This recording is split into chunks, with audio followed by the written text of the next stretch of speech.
Our first speaker is Mr. Mike Holler. Now, Mike and I have been friends for many years, and I was pleased that he would be able to come today. Mike is the author of a book entitled The Constitution Made Easy. He's a graduate of the Master's College in Biola, and he is trained in literary interpretation and translation. In Constitution Made Easy, Mike has given us a useful resource as he puts the original words of the Constitution on one page, juxtaposed on the facing page with the words in 21st century English. While Mike has traveled extensively across the country teaching patriots the meaning of the Constitution, there's no way we can cover the Constitution in a few minutes, so I asked Mike to just whet your appetite as we will have him back live or on our podcast to help us dig into the details that we can't get into today. I also might mention that Mike is an inventor and has invented one of the most fascinating guns to be used in self-home defense. And if you're interested in that kind of thing, I think you'll enjoy talking to Mike after his presentation. Mr. Mike Holler. Don't clap yet, you don't know what's coming. So I appreciate everything that Bentley had to say and for his effort to put you all together and the committee that is doing this, because we have to fight every battle on every front all the time. And today what I'm planning to do is go through the Constitution, and for that you need a book. And I have one for almost everybody. I had one for everybody. When there was a small crowd, I only brought in half my books. Then I parked 100 yards that way. So if everybody would at least get one per couple, then when at the break, I'll go out and get another box, and everybody will have one. So I'd like to do this. The box just has, so pass out as many as we can. The box just has a copy of the book and a couple of markers and some Post-it notes. Because the way I get into a book, it matters to me, is I mark it up. See, to me, that's what makes it valuable. Somebody debated the value of a red letter edition of the King James Bible. And I said, well, every Bible should be read.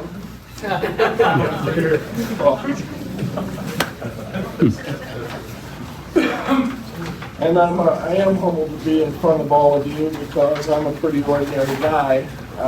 And I know that I'm standing in front of hundreds of years of experience in military service. And I'm honored that you would have me. In fact, I feel a little bit, I think, the way Ronald Reagan captured it when he was standing before a dinner honoring 49 Nobel Prize winners. And he said, I think this is the most extraordinary collection of talent, of human knowledge that has ever been gathered at the White House, with the possible exception of when Thomas Jefferson dined alone. There's a lot more to that. So the first thing, is the microphone a little too far? Yeah, there you go. Oh, you ate it? They say eat the microphone, and I was counting on this one. There you go. All right. So the first, does everybody have a Constitution they can at least look at? There's a few more back there. If we bring them up here and get them. And I just punked out. I didn't even bring half the books, and now I'm in the toolies. But everybody will have one before they leave. I hope you'll like it. And it is just what Bentley said, the modern English, the original on every left-hand page, modern English on the right. We did not alter or change a single word of the original. When I was in college, one of the classes I took was in Shakespeare. And I cheated not just with Cliff Notes, but with a book called Shakespeare Made Easy. And so when many years out of my adult life doing other things, and I thought, I've given away a lot of those pocket constitutions. How many of you have one of those? How many of you read it through recently? Yeah, not very many. So you see, you get to letters of marque and reprisal and bills of attainder and all that stuff, and that's really what people just get bogged down. And so if we modernize it, I felt it'd be easier to read, and thousands of people have agreed. So we begin at the beginning, and if you'll open your, just the front cover to the oath of office, I want to speak to that just for a little bit because Bentley really already did. An oath is a very serious thing, and I think it's a lot, I like to compare it to marriage vows. How many of you are married? Anybody for more than 10 years? 25? 50? All right, let's give that a hand. You guys,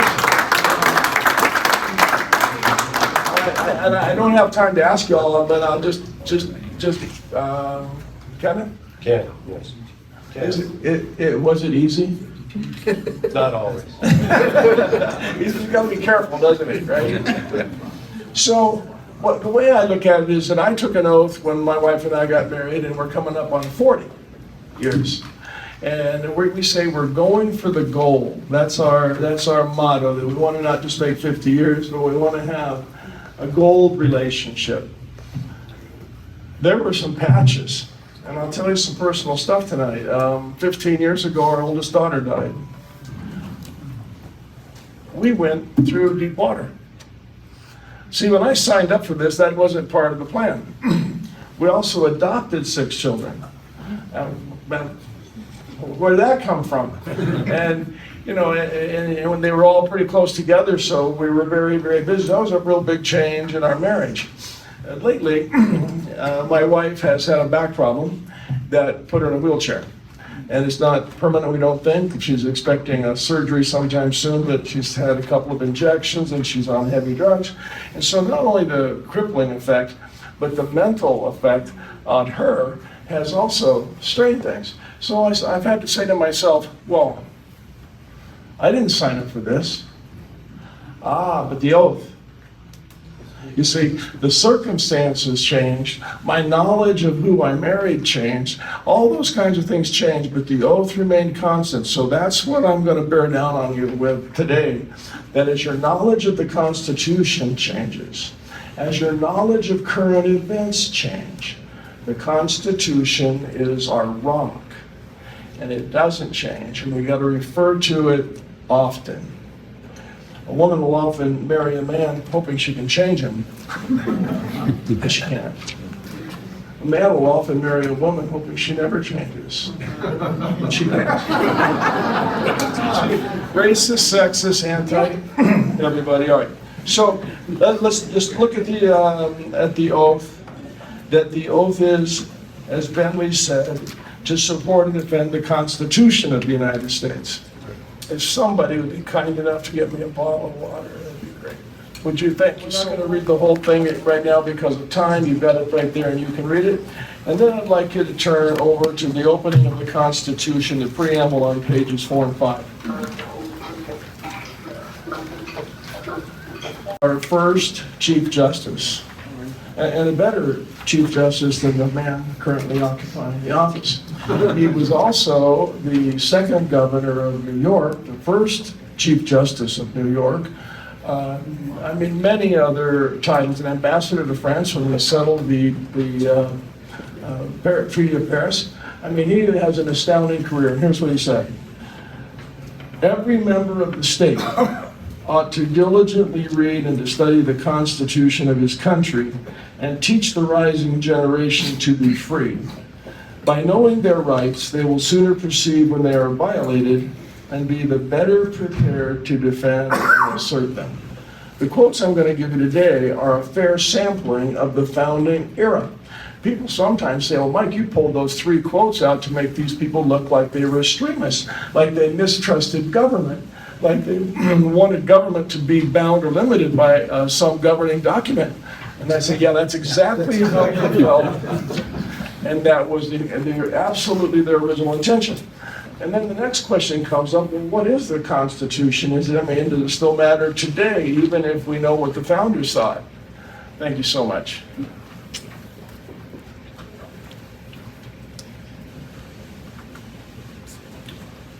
Behind you.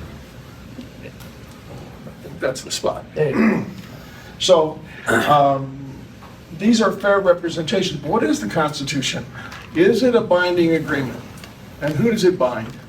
It is a binding legal agreement. This is the fewest possible words I can come up with. So it is a binding legal agreement between the states by which they, the states, created a general government for their benefit. They did not create a lord and master to rule over them. They created a servant government. So, and we'll see that in many places as we go. So we, the people of the United States, not we, the government, in order to form a more perfect union, establish justice, ensure domestic tranquility, provide for the common defense, and here's the big one, promote the general welfare.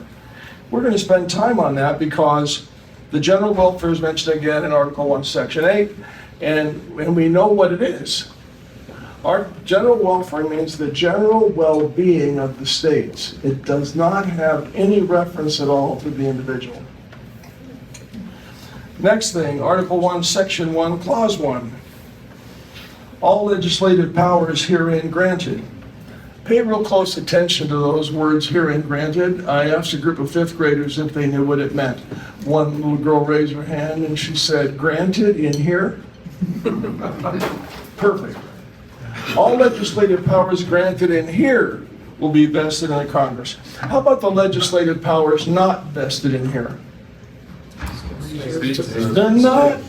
They are not vested in the Congress of the United States. So here's the first indication we get of limited government or enumerated powers. The next indication we're going to get is that we're going to flip over a little ways. And I'm going to go to page 8 and look at it. I'm not going to stay there. Page 8 and 9, Section 4, times and places and manners of holding elections for senators and representatives shall be prescribed in each state by the legislator thereof. I just want you to know the governor isn't mentioned. And then over to Section 8 on page 12 and 13. This is where the powers that are granted are granted. So Congress shall have the power to lay and collect taxes and so forth for the common defense and general welfare. They could have just as easily said general defense and common welfare, and it would have had exactly the same meaning. Are you following this? So there was no welfare state. Nobody standing in line for federal welfare. And we know what this means because we have some underlying documents. The Articles of Confederation give us the exact same meaning. And then there are a number of quotes of the founders. I'll give you one. And I'd like to give you at least one from Jefferson and one from Madison before we're done. But this one is from Madison. If Congress can do whatever in their discretion can be done by money and will promote the general welfare, the government is no longer a limited one possessing enumerated powers, but an indefinite one subject to particular exceptions. Big difference there whether we have limited powers or a plurality of powers, but just a few places that we can't go. That is not their intention at all. It was to bind them, and there's much more about it. And I want you to know there's an invitation in your packet that I'll be speaking again in 3 weeks at Fervent Church, 3 weeks from tonight, 6 to 8 p.m. And I will spend 2 hours on this with you. So if we don't get very far tonight, just know there's some pretty good stuff coming. To regulate commerce down on Clause 3, regulating commerce, I want you to look at a word that is not there. Strangulate. Strangulate commerce was not part of the deal. In fact, we can go to other passages in the Constitution and see that. If you'll skip over to page 16, Article 1, Section 9, there's in Clause 6, you can find that by going down the Modern English on the right, and I'll just read that one. No preference may be given to the ports of one state over those of another by regulating the trade or taxes. Ships bound to or from one state may not be required to enter, stop, or pay taxes at another. I'm falling asleep now, and I suppose you are, but the point is that the meaning of regulate trade meant to make it regular and to keep states from gouging each other for the use of their ports or the use of their river. It did not, it's all it meant, for the general benefit of the United States. How many minutes have I got? Couple. Okay. Let's go to page 17, 16, 17. And the language in the old text says, the migration or importation of such persons as any states now existing shall think proper to it, blah, blah, blah. What are they talking about? What page? 16, 17. Section 9. Who were they importing? Slaves. And the founders wrote into the Constitution that this, and that they, as that paragraph continues, it may not be prohibited prior to the year 1808, blah, blah. Here's something your liberal friends don't know. It was prohibited on January 1st, 1808, and signed into law by President Thomas Jefferson. How do the liberals like those apples? I guess I'm making it obvious at this point that I'm a conservative.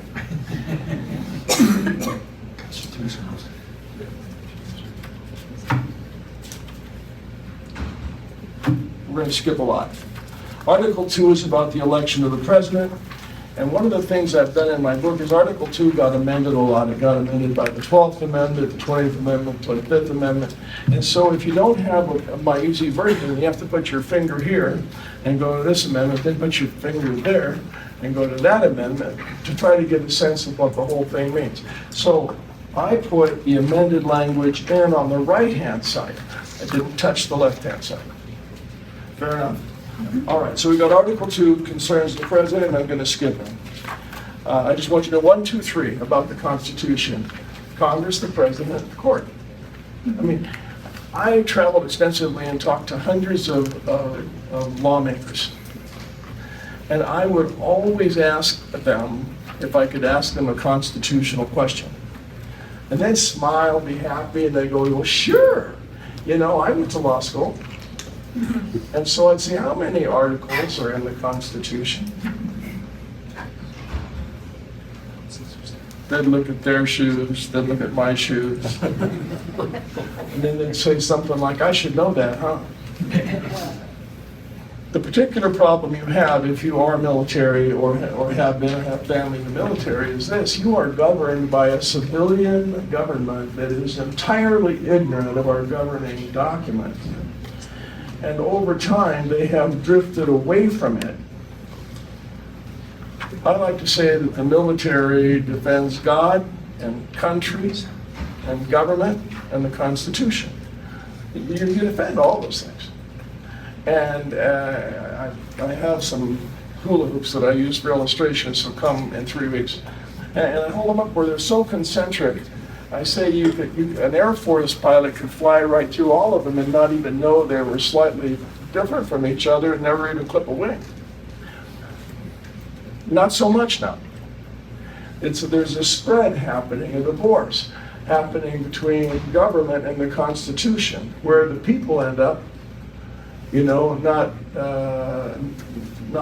certain, but I think we have to win the hearts and minds of the people so that we can draw our government back toward constitutional values.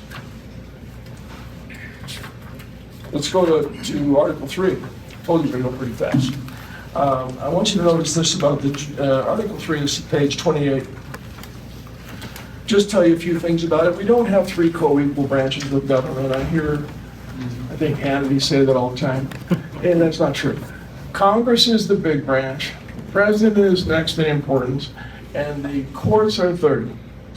That's how they appear in order, that's how much time is devoted to them, and how much space and ink, and how the founders saw it. Just a fact for you to have. Talk to friends. And by the way, I gave you a highlighter. So if you had a highlighter, you know, mark this thing up, put an asterisk by something you want to share with a friend. So Article 3, Section 1 tells us that judicial power will be vested in the Supreme Court and such inferior courts as Congress may ordain. But I want you to notice that they have 11 powers granted here. Yeah, 11 kinds of cases that they can hear. Not called powers, but the kinds of cases they can hear. only 3 of them do they have original jurisdiction, and one of those is any case where a state is a party. The Supreme Court has appellate jurisdiction in all other matters, except when they decide differently. If they decide to immediately intercede in an election in Florida, they just do. If they decide not to intercede in an election in Arizona, a lawsuit that Arizona filed against the federal government, they just don't. And when Texas sued Pennsylvania and several other states after the election, and the case finally wound its way to the Supreme Court, everybody was eager to see what the Supreme Court would say about that lawsuit. And Chief Roberts did this.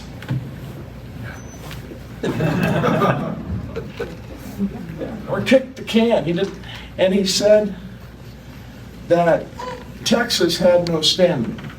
I want you to notice of the 3 kinds of cases that the Supreme Court is supposed to hear, they have original jurisdiction in cases where a state shall be a party. This is a simple statement. It's meaningful if you want it to have meaning, and it's not if you don't. And I talked a couple times with Ken Paxton, who was the Attorney General of Texas, who filed the suit. He called me the day after, and our jobs were just on the floor. And we read Justice Thomas's dissent. He said the court's decision today to not hear this case is inexplicable. Moving on to Article 4. Just note that this is called the full faith and credit section. Full faith and credit has to do with each state recognizing the acts of other states.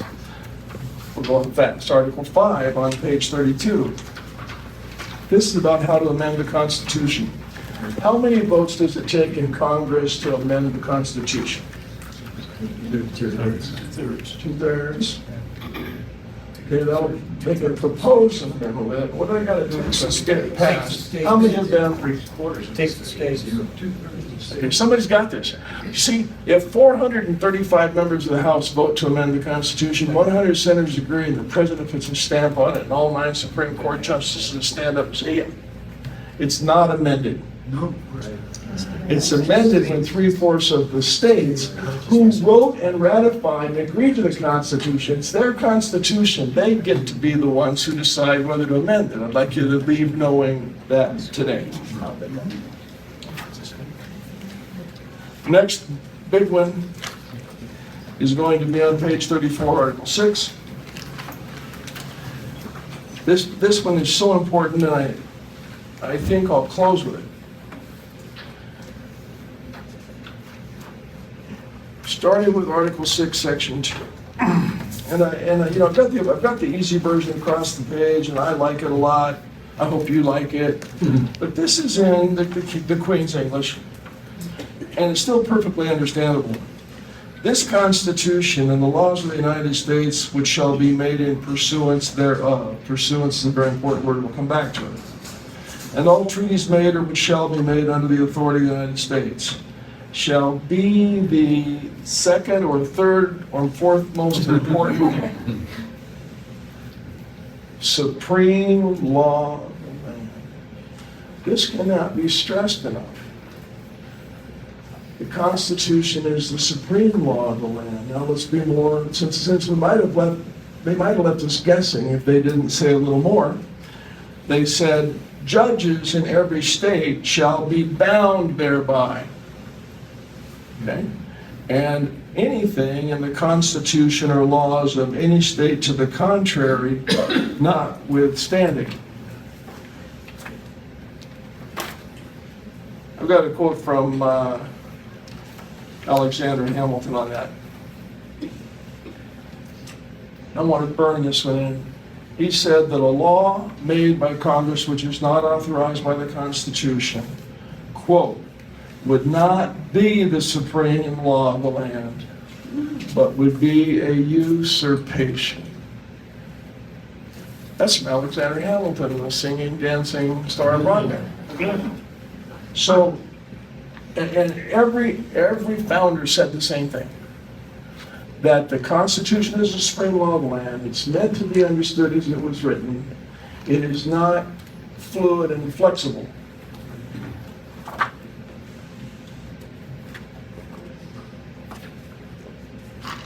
back to limited government, I just want you to notice that in Article 1, Section 8, the founders listed the powers the government has. Here's a question for your friend. Why would they list the powers, 25 powers and 17 clauses? Why would, maybe 18 clauses, we'll get to the 18. Why would they do that back when they had to write it by hand? Why would they do that if they meant to say, hey, Congress can write any law they can get away with? Congress can write any law the people make it. Congress has all legislative power whatsoever, not all legislative power here. See, they would not have written it out. They would not have said herein vested. They would have said, hey, let's make it easy. Congress makes the laws. That's the way it is today. And it is our founders' nightmare. I have been saying at least since 92, since 88, that the government we have in Washington, D.C. today is the government our founders feared and wrote the Constitution to prevent. Now, having said all that, I want to multiply my effort. I paid to be here today. And I want about a 1,000 time return on my investment. And I'll get it if you will read the Constitution and teach the rising generation to be free. Teach your own generation, teach your children, teach your children's friends these fundamental precepts in the Constitution that we're supposed to have limited government and practically limitless freedom. This is not just supposed to be the land of the free and the home of the brave. It's supposed to be the land of opportunity. And that opportunity gets crushed by an overbearing government. The government we have right now is moving steadily away from the will of the people, moving steadily away from being good masters of the military. They're moving steadily away from the Constitution. And all of you who've taken an oath will need to reevaluate that a week at a time. Your oath may require something different of you in the future. And I ask you to think that through deeply. I was honored to be here. I thank you all very much for your kind attention.